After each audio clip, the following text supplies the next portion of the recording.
السلام علیکم دوستو، میں ہوں محمد نوشاد قاسمی تارپوری۔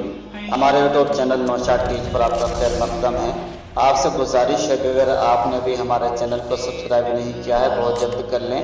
انشاءاللہ آج کی ویڈیو میں آپ سیکھیں گے مد متصل اور مد متصل وقفی کا قاعدہ۔ بسم اللہ الرحمن الرحیم۔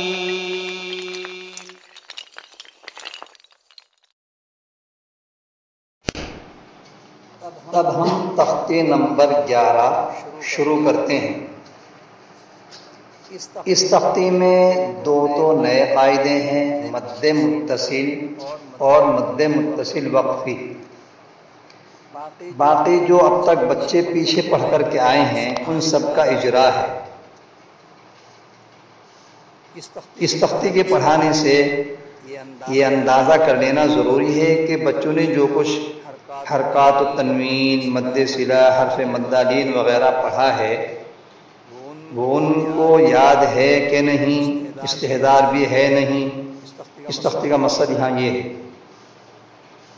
اس لیے پہلے مد متصل اور مد متصل وقفی کا قاعدہ پڑھا دیا جائے بچوں کو، پھر تختی شروع کی جائے۔ قاعدہ نمبر 10، مد متصل۔ مد متصل کا یہ قاعدہ ہے کہ جب کسی کلمہ میں حرف مدہ ہو اور اسی کلمہ میں حرف مدہ کے بعد آ جائے حمزہ تو وہاں پر مد ہوگا اور 4 الف کے برابر کھینچ کر پڑھا جائے گا، جیسے جاء، جیء۔ اس کو مد متصل اور مد واجب کہتے ہیں۔ مد متصل وقفی، قاعدہ نمبر 11۔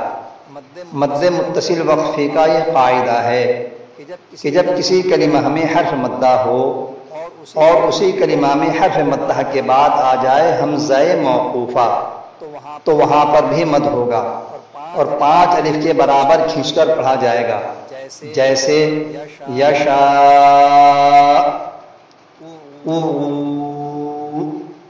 اس کو مد متصل وقفی کہتے ہیں۔